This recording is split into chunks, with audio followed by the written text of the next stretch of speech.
درود و مهر، امیدوارم حال دلتون عالی باشه. امروز آموزش مرغ عیونی که یه مرغ مجلسیه و در یکی از شهرستانهای خراسان رضوی به نام تربت حیدریه این مرغ عیونی رو برای مجالسشون درست میکنم و یه طعم بی نهایت خوشمزه داره. بریم که با هم دیگه مراحل درست کردنش رو ببینیم. مواد لازم: هویج، فلفل دلمه‌ای، مرغ، کرفس، پیاز و ادویه‌ام شامل زردچوبه، نمک، جوز هندی، پودر گشنیز، ادویه خورشی و فلفل سیاه هستش و ما به زعفران و آب نارنج هم نیاز داریم. حالا مرغی که داریم و میذاریم داخل قابلمه و فقط بهش آب اضافه میکنیم و میذاریم 15 دقیقه رو حرارت گاز باشه و بعد از 15 دقیقه ما باید مرغ رو از آب خارج کنیم و بعد از اون مرغ رو سرخ کنیم.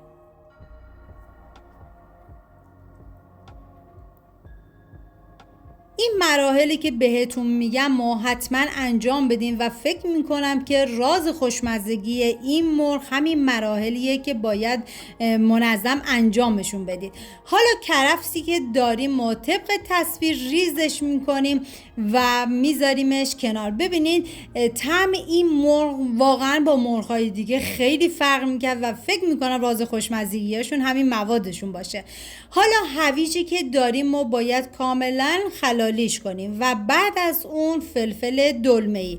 ببینیم میتونین از یک نوع فلفل دلمه‌ای استفاده بکنیم، فرقی نمیکنه، و یا میتونیم مثل من از 2 نوع استفاده بکنیم دیگه، این کاملا سلیقه‌ای. حالا کاملا خلالیش میکنیم و پیاز رم به صورت خلالی ما ریز میکنیم.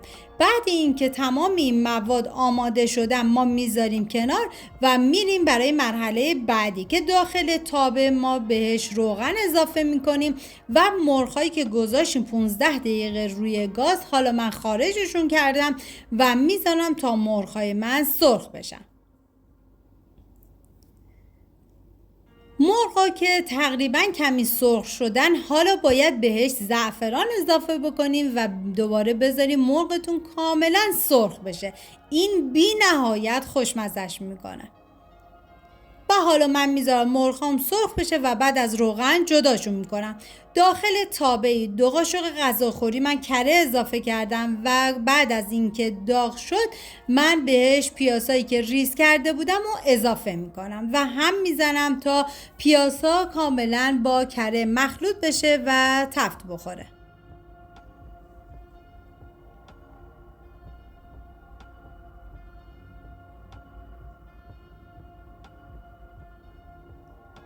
و حالا کرفس رو بهش اضافه میکنم و دوباره هم میزنم.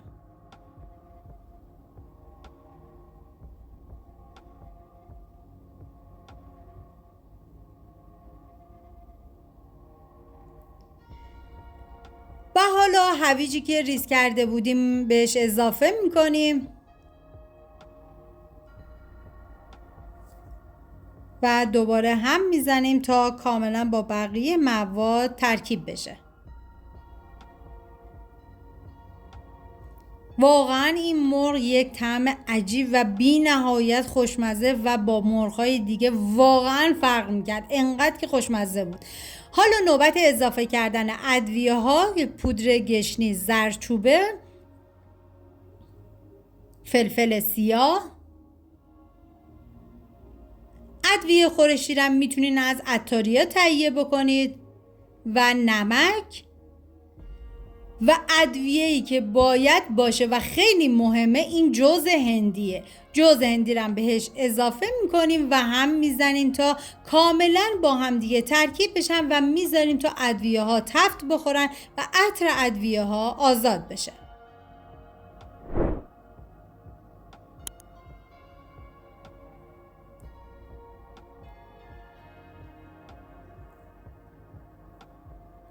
و حالا فلفل دلمه‌ای که داشتیم و بهش اضافه میکنیم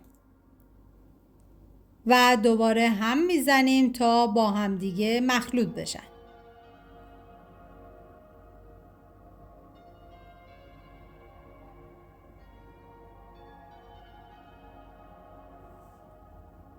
واقعا بهتون پیشنهاد میکنم که دیگه مرغ‌های تکراری رو بذاری کنار و به این روش درست کنی و مطمئنم که عاشق طعم مرغ میشید. و حالا مقداری زعفران اضافه میکنم و دوباره هم میزنم.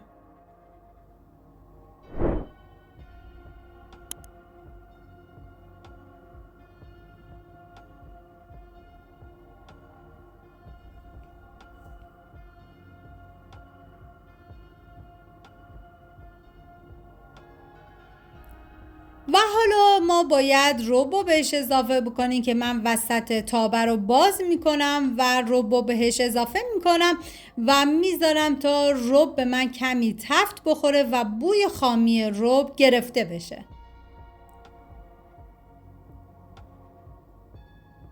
و حالا ما یک قاشق غذاخوری رب انار شیرین بهش اضافه میکنیم.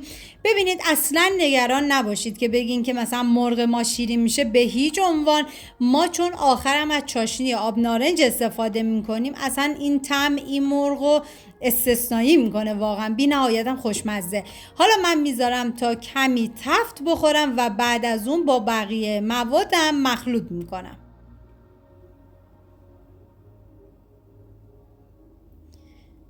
و حالا مرغی که سرخ کرده بودم و به موادم اضافه میکنم و به هیچ عنوان وقتی که مرغو میذاری هم نذارین، همین روی موادتون باشه کافیه. اگرم از ویدیوی من خوشتون اومده و تا این لحظه کانال رو سابسکرایب نکردی خوشحال میشم سابسکرایب کنید و اگر ویدیو رو هم دوست داشتید لطفاً ویدیو رو لایک کنید. لایک شما باعث میشه که این ویدیو در معرض دید افراد بیشتری قرار بگیره. از این طریق هم از من حمایت میکنید. حالا من آب بهش اضافه میکنم و میذارم تا مرغ من بپزه. زمان پخت این مرغ تقریبا 1 ساعت 45 دقیقه تا 2 ساعت هستش. حالا من اینجا گذاشتم تا مرغم بپزه و تقریبا 1 ساعت و 20 دقیقه که از زمان پختش گذشت من آب نارنج رو بهش اضافه کردم و گذاشتم 20 دقیقه دیگه کاملا این آب نارنجم به خورد مواد بره و کاملا مرغ من جا بیفته.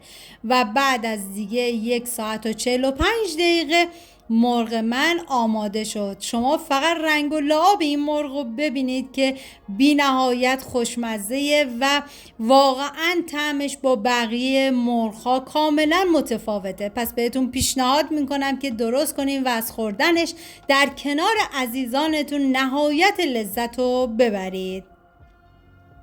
مرسی از همراهی همیشگیتون. تا درودی دیگر، بدرود.